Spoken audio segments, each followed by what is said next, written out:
Well, first off, this isn't the video that I actually wanted to make today. In fact, this will probably be the last video I ever make. Except that I'll make another one tomorrow that'll be my last one. And then maybe one the day after that. It's the end of the world. My channel's going to be deleted by the FCC. I was really wanting to talk about today where these this Edlin Bluetooth headset, and I actually wanted to talk about the AGD lavalier microphone. And I know you're saying that doesn't look like a lavalier microphone, and you would be correct, but it is. It is a AGD lavalier mic, and it's going into a Tascam, making all kinds of noise here, DR07X. So, and I've just got it taped onto the front of an old D104 microphone. If anybody knows what a D104 microphone is, maybe you're as old as me, I don't know. Anyway, now that I've made everybody mad, that really wasn't my intent. Maybe a little, but not overall. What I'm seeing, I'll explain the BBS thing. That's burning butt syndrome. So what I'm seeing is people running around with their butts on fire, and just about the time I think they're going to go out, they go sit in a bucket of gasoline and start over. This COPPA thing is, I don't think it's as severe as what everybody else does. Now, I will tell you, I just have a little bitty channel. I just have this little bitty channel, and I don't make any money off of it. So I'm a little maybe better removed from this. A lot of you are going to disagree with what I'm going to say. This is all opinion. I'm not an attorney. I'm not a psychologist. I'm not a psychiatrist. I'm none of those things. I'm just somebody that, I don't know, I'll just say I'm exercising a little common sense. I'm not telling you that this is all going to be rosy for everybody, but I'm telling you that in my opinion, I don't think it's going to be as bad as what everybody thinks it is. So, subscribe to my channel.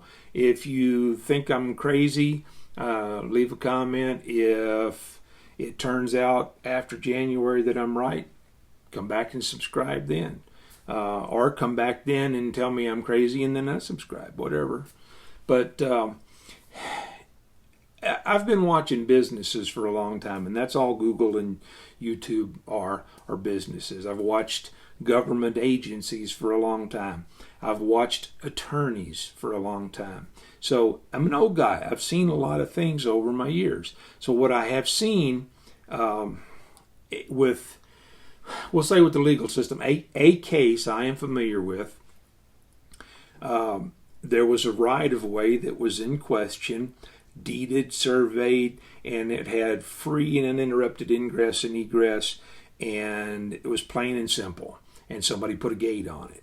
Well, the person goes to the attorney and says, hey, this guy's put a gate up, and it says I'm supposed to have free and uninterrupted entry and exit. And the attorney says, well, I know that's what it says, but it's not what it means. And they use language so that they can argue over this. So he ended up, there were several other people that really shouldn't have been on the lawsuit. He had to bring a suit against all of these people. And after several years and many thousands of dollars, they finally settled it and said, oh yeah, you were right.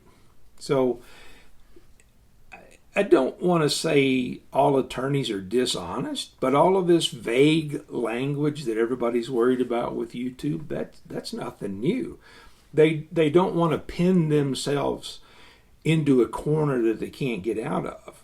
And that's all they're doing.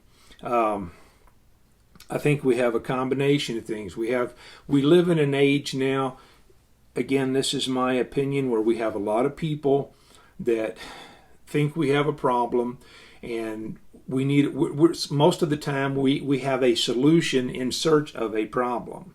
And so somebody gets a participation ribbon because they come up with some creative solution.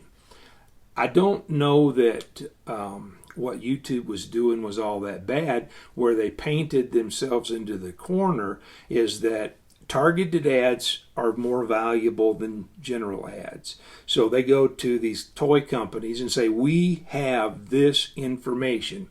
Whether they really had it, or whether they didn't really have it, I can't argue the point. But what I can say, whether you're on an iPhone, iPad, Android device, computer, I'm going to call all of those a device. What they're looking at is the usage of that device. They don't know who's using it. If I loan my phone to my nephew to keep him quiet while I'm talking to his aunt or uncle or whatever, that's my device.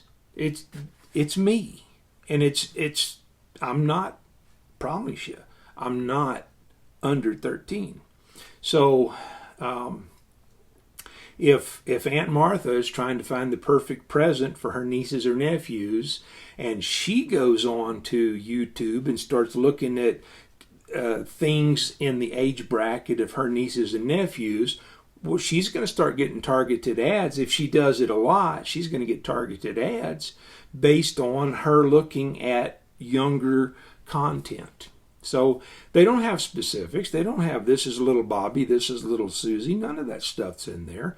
They don't. They might know the kind of general location, zip code, but I don't think that they're drilling down quite that deep. I think all they care about is the targeted ads for this age bracket and this age bracket, boy or girl. That's all they're trying to do. Where they screwed up was presenting it as if they actually had data on these age groups of children. So I think that's where all of this got blown out of proportion, is the advertising department at YouTube caused the problem. The FCC's not involved, it's the FTC. YouTube didn't get fined, they reached a settlement. Now, it may be that if they'd have gone to court, they might have lost, and they might have had to pay a fine. But at this point, they did not. So I just hear so many things that are going on out there. They talk about the FTC says coming after the creators is going to be like shooting fish in a barrel. He's not talking about prosecuting everybody. What he's talking about, if you think you can hide your content because of the volume of stuff that's going on to YouTube, you can't, because we know where to look for it. It's not like you're hiding it on somebody's website off in the distance somewhere, your brother, uncle, cousin, whatever. You're not hiding it on their server. They know where to come. They come into YouTube and they're looking in that barrel, and they can find you really easy. And that's all they're saying. They're not going to be finding creators $42,350. I know that's a number everybody throws out because it's big and scary. But the fact is, they don't want a judgment, and if you don't have that kind of money, they're not going to bankrupt you with that fine. They play the one clip, but they don't play the rest of the clip, where they talk about the maximum $42,350 fine. But they leave out all the parts after the but. After the but, they say, but it's going to be dependent upon how severe or how egregious the infringement was. If it's a repeated infringement, how much money you made off of that infringement. All of those are little factors, and nobody's wanting to throw that in there. They're wanting to use the big scary number. And I just wish everybody would quit that.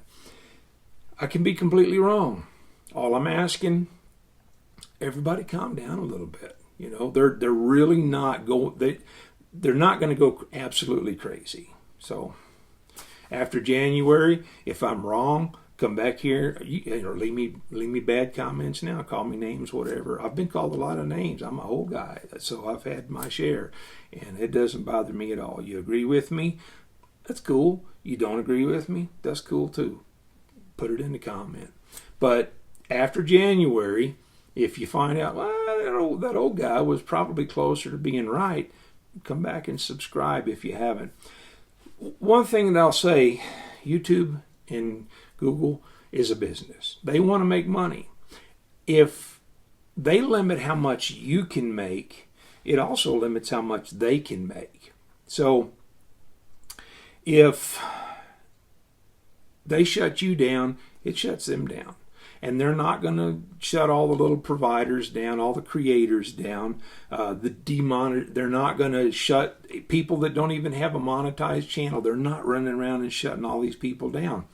If you read the YouTube terms of service, there's a clause in there, and it's talking about the Creator Studio Classic, which is going away, and you've got your everything. All of these services are hereby classified as the service. So when they're talking about things that are not economically viable, they're not necessarily talking about you as a small creator that's not making them money. They're talking about they're not going to provide YouTube Classic. If nobody uses it, they're going to remove that. They're not going to continue to throw dollars at a platform that nobody uses. So the economically viable clause, that's not directed at the creators.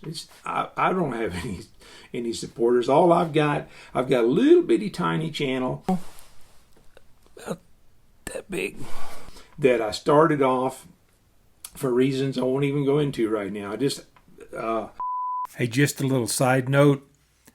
I usually watch smaller channels, and a lot of those are not monetized channels. So but I do watch some that are monetized.